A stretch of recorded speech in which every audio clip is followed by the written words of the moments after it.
Dégradation des sols, quelles sont les conséquences?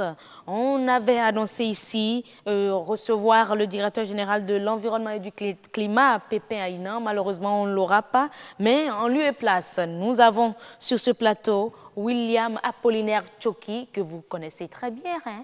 Eh oui, le 13h ailleurs. William Tchoki, bonsoir. Bonsoir, heureuse d'annoncer. Tout un plaisir pour moi de vous avoir. D'ailleurs, c'est votre plateau, hein? C'est mon plateau, c'est un grand plaisir pour moi de revenir ici. De revenir. Eh oui, mais pas en tant que spécialiste ou en tant que chroniqueur, mais en tant qu'expert de Amandine Anamboso ce soir. Amandine, bonsoir. Bonsoir à vous, heureuse d'annoncer, mesdames, messieurs, bonsoir. Oui. Et oui.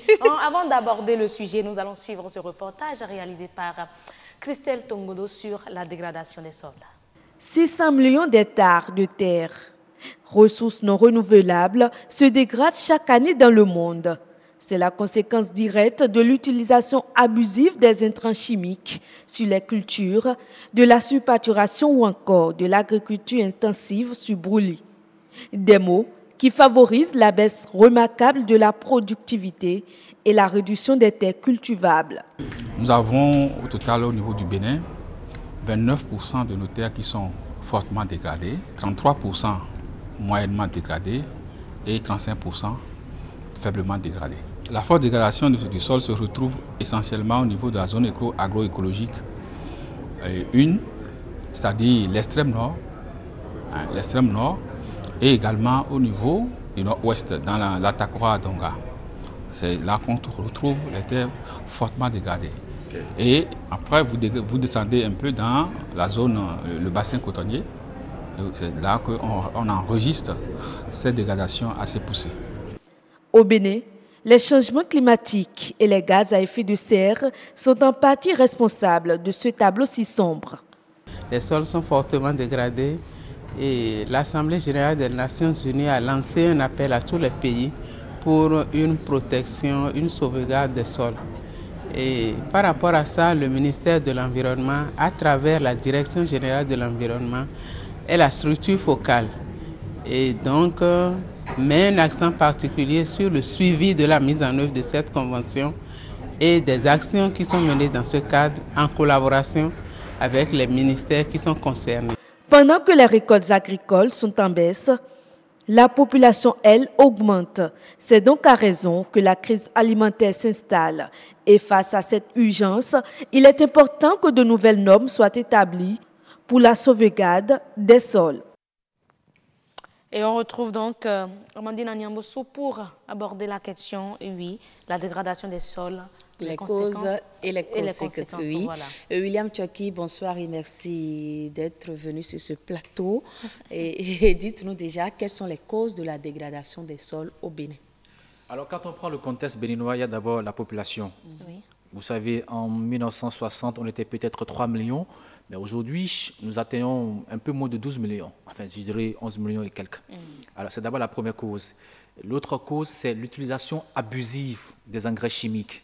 Nos producteurs, par le passé, c'était les savoirs endogènes qu'on utilisait, mais les gens, parce qu'ils veulent avoir un rendement plus grand, estiment qu'il faut utiliser les engrais chimiques et les gens ne respectent pas souvent les doses d'utilisation de ces engrais chimiques et les conséquences, les terres n'ont plus cette productivité qu'on les reconnaissait. Elles perdent, par exemple, sur une superficie, par exemple, sur une superficie d'un hectare, oui, où on peut avoir comme rendement 3 tonnes de maïs. On est en arrivé à en avoir peut-être 1 tonne. Voilà des conséquences par rapport à cela. Il y a aussi le fort taux d'urbanisation que nous avons dans notre pays. Vous savez, les villes s'agrandissent. Si je prends, tout le monde veut vivre en ville. En ville, voilà. Oui. Je prends par exemple l'exemple de Cotonou. C'est vrai que ce n'est pas une zone rurale, mais il y avait des quartiers qui étaient peut-être des jardins où les gens faisaient le maraîchage. Aujourd'hui, tout occupé par des bâtiments, ça pousse comme des champignons un peu partout. Voilà un peu autant de problèmes qui nuisent vraiment à la terre au Bénin. Et quelles sont les pratiques culturelles qui détruisent les sols? J'ai déjà commencé par évoquer quelques pratiques culturelles, c'est l'utilisation des engrais chimiques. Il y a aussi la culture brûlée extensive, la culture extensive. C'est-à-dire les gens, une fois qu'ils ont un espace et qu'ils l'utilisent et que l'année prochaine, ça n'a pas donné, on quitte cet espace, on veut aller ailleurs. Et on utilise les mêmes pratiques, c'est-à-dire on utilise toujours cet engrais tout en oubliant que c'est parce que c'est à cause de l'engrais qu'on a utilisé sur la première partie qu'on a utilisée qui est à la base du peu de rendement qu'on a. Et puis on bouge. Chaque fois qu'on bouge, on détruit la terre et puis voilà, ça continue, ça s'élargit. On a dit que par an, on en est arrivé à détruire 200 000 hectares par an de terre au Bénin. Et que deviennent ces terres qui sont détruites? Ben aujourd'hui, détruites plutôt. Oui, détruites, oui. Alors, le français, c'est la langue officielle, mais c'est compliqué. Enfin, aujourd'hui, les autorités quand même ont dit il vaut mieux qu'on repense un peu les choses. L'État, le ministère du cadre de vie en l'occurrence, a sorti notre politique par rapport à la neutralité dégradée des terres. Ça dit, c'est comment faire. Soit on revient à rendre, à donner à la terre ce qu'on lui a arraché, c'est-à-dire atteindre soit la neutralité ou bien ramener la terre à leur état initial. Mais ce qui est demandé aujourd'hui, c'est au moins d'atteindre la neutralité, à défaut de ramener la terre à son état initial. Parce qu'on se demande si c'est possible. Si c'est possible, on peut le faire. Aujourd'hui, on a dit on n'a pas besoin d'occuper de grands espaces pour avoir de grands rendements. Il suffit d'avoir un petit espace et que les pratiques culturelles respectent les normes environnementales. On est sûr d'avoir un grand rendement et puis on est sûr de protéger notre environnement. En parlant de pratiques culturelles, on n'a pas fini de les citer.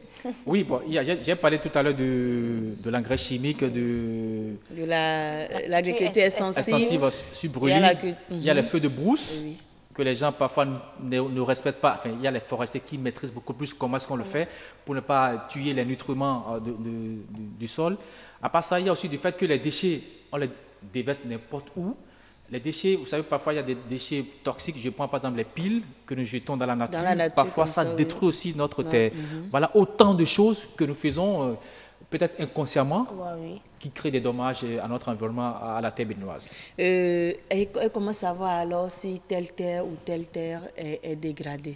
Parce que ça ne se voit pas à vue d'œil. Tout à fait. Si cette année vous avez mis en terre comment dirais-je, votre maïs, c'est un exemple que je donne, et que vous avez eu peut-être 3 tonnes et que l'année prochaine, vous avez 1 tonne, ça veut dire qu'il y a quelque chose qui ne va pas. Est-ce qu'il n'y a pas un autre phénomène qui puisse expliquer cette situation? Non, pas du tout. C'est parce que la terre n'est plus productive, que le rendement n'est pas au rendez-vous, justement. Donc, c'est le seul exemple, bien sûr, qui pourrait permettre aux producteurs de se dire que la terre n'est plus productive. Mais l'autre chose, c'est les chocs climatiques.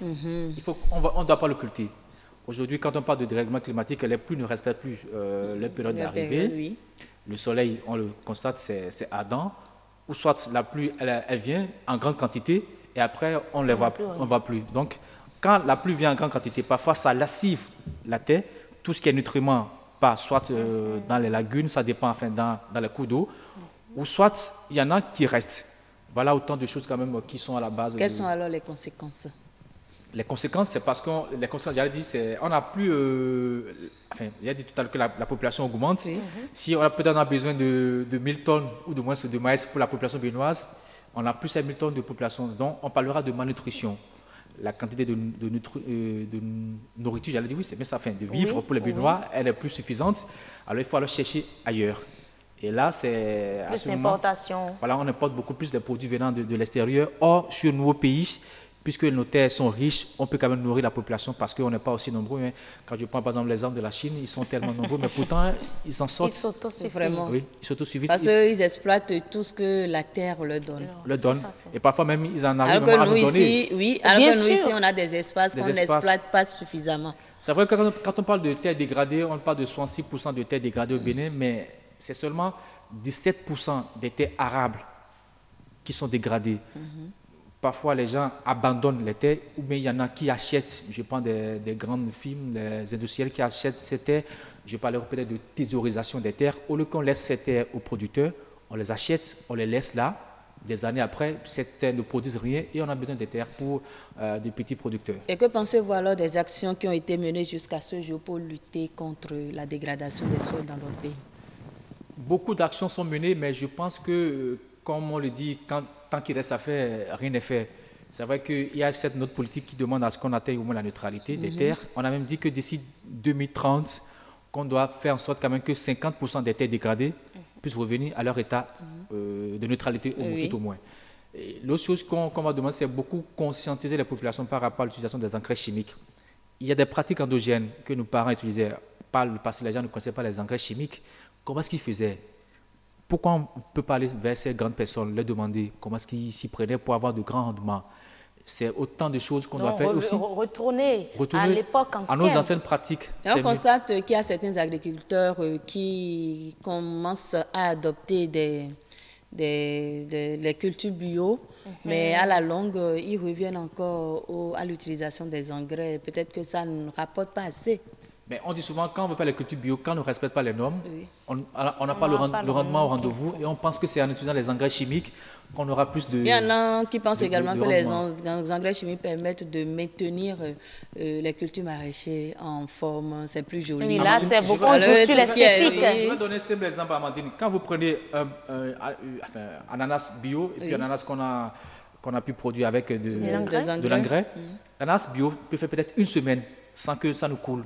Mais quand vous prenez l'ananas nourri, ou du moins son produit à base d'engrais, 2 jours après, on ne commence pas à sentir que ça coule.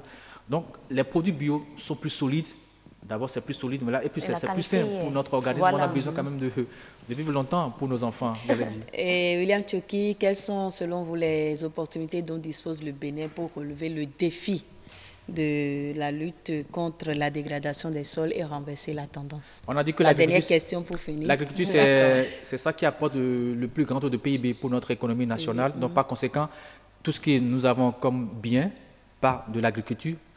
La terre, c'est la seule richesse que nous avons. On n'a pas de richesse sous-sol, on n'a pas d'or, on n'a pas de pétrole, enfin que je sache moi. Donc, c'est la terre que nous avons. Donc, par conséquent, on a intérêt à protéger cette terre qui doit nous donner à manger, donner à vivre aux populations, parce que chaque jour, la population augmente. Mais déjà, les actions que mènent les autorités, on parle aujourd'hui du changement de paradigme. Ça veut dire, faites tout pour que les gens comprennent que la seule richesse que nous avons, c'est la terre. Il vaut mieux qu'on change de pratique, change de comportement par rapport aux terres, ne plus utiliser les engrais chimiques. Mais si on va les utiliser, il faut d'abord mener les études pour savoir est-ce que cet engrais Est adapté. à tel sol. Si on le fait, on est sûr quand même de pouvoir réduire les dommages que nous craignons à notre environnement. William Tchoki, merci beaucoup à vous. C'est moi. Heureuse Et d'annoncer. voilà, ce sera donc tout pour Nature et Bien-être de ce soir consacré à la dégradation des sols, les causes et les conséquences. Et on était avec William Apollinaire Tchoki, spécialiste des questions environnementales. Ça a été un réel plaisir de vous avoir, William Apollinaire Tchoki. Le plaisir partagé. N'est-ce pas? Et voilà, on va vous laisser partir.